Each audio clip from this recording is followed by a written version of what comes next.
Hello everybody and welcome back to Odin's Movie Blog. I am the critic who is a cynic coding well. In a day since there is still really no box office data to crunch because the box office is essentially closed thanks to Beer Bug, I figured I'd talk about a little bit of movie news that has me a little bit of excited, but also a little bit on the concerned side as well. And that has to do with this news that there is a currently in the works, and apparently this has been known for a while, a spin-off to the Mad Max movie, Mad Max Fury Road, focused and centered on the character of Furiosa that was first played by Charlize Theron. And so this news says Furiosa, the New Mutants, Anya Taylor-Joy reportedly up for Mad Max spinoff. Director George Miller reportedly meeting with names for the movie. And so basically this has actually been going on in the midst of a giant lawsuit between George Miller and the company that produced or helped to promote the film.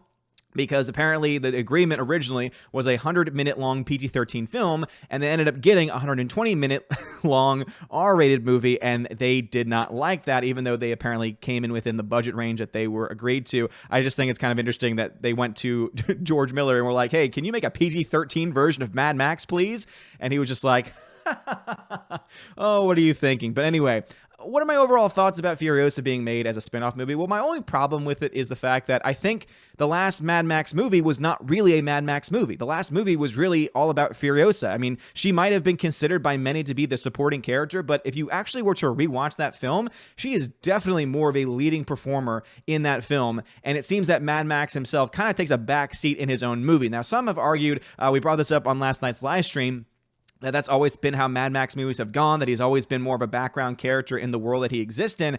And I guess you have some point to that, but the difference would be that he's always at least been the focus, right? He's always at least been prominent in all of parts of the movie. For Mad Max Fury Road, it really just felt like that it was instead Furiosa's movie. It was Furiosa's story. It was her that took the focus of it. And again, I didn't have a problem with that, except I do think that it was a little bit disingenuous to call it Mad Max Fury Road instead of the film what it should have been called, which was Furiosa Fury Road, because that's pretty much what we got instead. And so that's already kind of the issue I have with it, is that we've already gotten this movie. I would much rather us get like a legitimate hardcore like Mad Max movie, with Mad Max being the center of the film and being the center of all the scenes.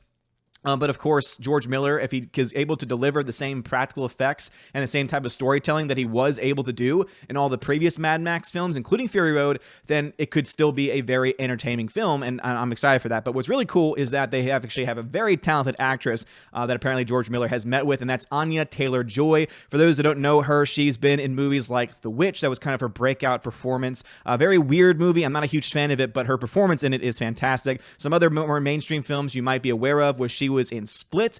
She played the main girl in Split. Again, the group of girls that gets kidnapped, she's the main one who tries to help them get out of that situation. And of course, eventually comes back later in Glass as well. She's also been in a couple of other films. So they mentioned New Mutants. I don't think that's the movie I would associate with her, seeing that that movie has been in limbo now for, 4 years and might not ever see the light of day. Disney, just release that thing on Hulu already. Like, just bite the bullet, release it on Hulu. If you need to charge a premium on Hulu, then go right ahead. But you know what? Do something, man, because the way that you're working with it right now, I don't think it's ever going to be released. But she has been attached to a lot of more mainstream titles and been working with other people as well during that process. But let's go ahead and dive into this article from IGN. It's going to talk a little bit about not only her meeting, so she's not been officially cast in this movie yet, but she's being considered. And actually, to be honest, I'm okay with that because I think she's a talented actress. So for me, I'm seeing George Miller, I'm seeing Mad Max World, and I'm seeing Anya Taylor-Joy. And to me, all those things just connect, and I think that it would probably result in a pretty awesome kick-ass film. The only issue that I have with it is the mindset of, oh, it's going to be a Furiosa spinoff when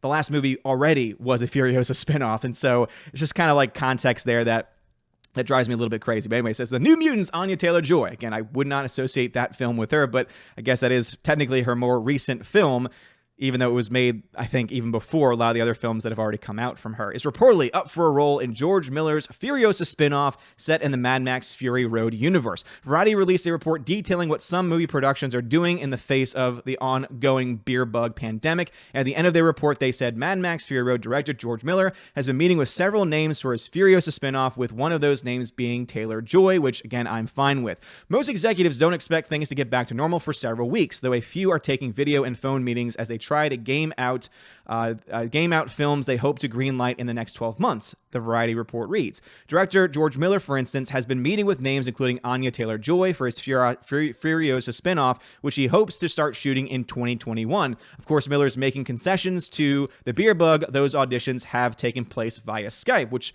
kind of leads us to understand and accept and really appreciate the world that we live in, that we actually can do that. Because imagine if something like this had happened years ago, before we have all this advanced technology, everything literally would have stopped and nothing would have essentially been able to continue, because you can't do auditions via the phone. I guess you could have done tapes or something like that to some extent, but would not have been nearly as effective as this, I would imagine. If Variety is correct, this is the first we've heard of anything more than a general interest from Miller. Back in 2015, or rather back in 2017, about 3 years ago, the director said another movie in the Mad Max universe could explore more of the character Furiosa, which, as I said before, I feel like we've already gotten that movie. I would much rather us focus on a different character in the Mad Max universe, set in the Mad Max universe. But actually, to be honest, I would much more likely want and desire an actual Mad Max film. That would be nice. She's a pretty compelling character, so it'd be great to tell her story. You already have told her story, though. Her backstory is pretty interesting. We only allude to it in this movie. You do a little bit more than that in this movie. This is a movie on the run. People don't have much time for recreational talk. You have a sense of her having gone through stuff. That's why the movie's trying to do. You know, you're trying to put a lot of iceberg on the tip. I like saying. So as I mentioned before, I'm okay with this as long as we also eventually get a legitimate Mad Max film in the future as well. That'd be nice. Furiosa spin-off movie could explore the rest of that iceberg, and Taylor-Joy might be along for the ride. Who the actor would play, though, is unknown. If she gets the role, perhaps we'd see the character in the sequel of Fury Road. We do not know, however. We won't be seeing Furiosa in that. We do know, however, that we won't be seeing Furiosa in that sequel. So that's interesting to me. So it's a movie that's supposed to focus on Furiosa, but we do know, however, that we won't be seeing Furiosa in that sequel. Is that alluding to the fact that we're not going to see Charlize Theron? Charlize Theron's, let's go ahead and get... Oh, I'm not going to whitelist you, IGN. Charlize Theron's Imperator Furiosa may not appear in the following follow-up Mad Max movie. Okay, that doesn't make any sense. Okay, so it's a movie focusing on Furiosa's background, but she's not going to be in the... Oh, man, this is now just getting so much more convoluted than it needs to be. But anyway, that's just a little bit of the news on that. I don't want to do that. Get out of the way. But anyway, what are your thoughts about this? Do you think that having...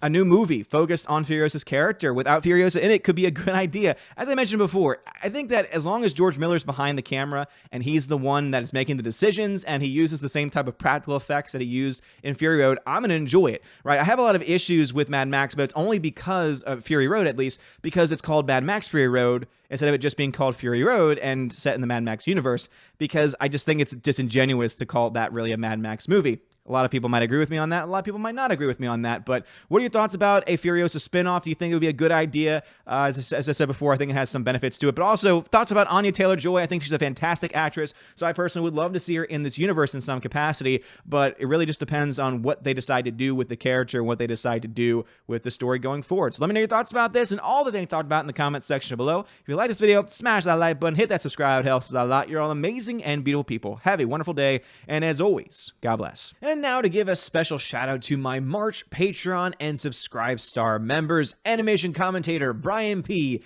Dion, David Brobrizik, Divex, Elizabeth M, Enrique Evangelista, Father Christopher Miller, Hail Father, Frank the Tank and the Shawhan Wiener Dog Clan, Harold Francis, the Honker Chonker Funky Monkey, Inflamed Wood, Trap Productions, Jason Clark, Jeffrey Toon, JJ Jonathan Jerembeck, Kenneth Camiel, Lady T, Mad Mitch Dunaway, Mr. Peabody and his evil twin with the beautiful hair, Orange Hat Reviews, Outpost Dyer, Perpetual Punster, Riff Magos, Riff Racer Request, Rosetta Allen, Sir Lancelato, Steve Glasker, Teresa Martin, Theodore Bendon, The DJD Show, and Tina B for Patreon, and my Subscribe Star peeps, Robert Revo, Larry, Mr. Roy, Glinzer, G2 Cool 99, Dark Star 57, Alex McCarthy, US 888209 Fast, Dean Heiss, Harold Francis, J-Rod the Beer Guru, Nebadan G. Adams, and ZK Man, and Mike Jackson. Thank you all so much for being my Patreon and Subscribe Star members for the month of March. You are all amazing people. Thank you so much for the support, and I hope that you are enjoying your perks. If you do not know the perks that you get, make sure you read again through all the perks that are listed, and also check your messages if you're over on Patreon, because if you are a $5 and up backer on Patreon, you get special access to giveaways over on the Discord. I send out messages with a link to join the Discord server. I will then hook you up over there, and you'll have access to some really cool giveaways.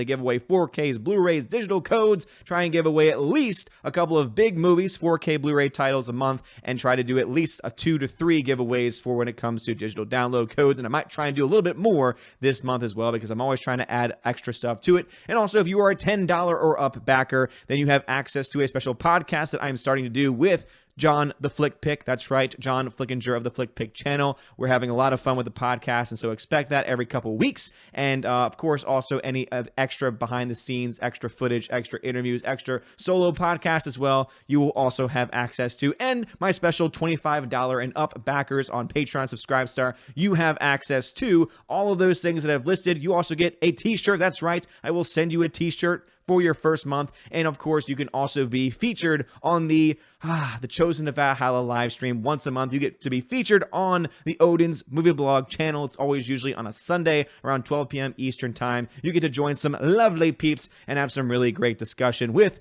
all of the Chosen of Valhalla and me with the live audience. Anyway, you guys are all amazing and beautiful people. Thank you so much. Have a wonderful day. And as always, God bless.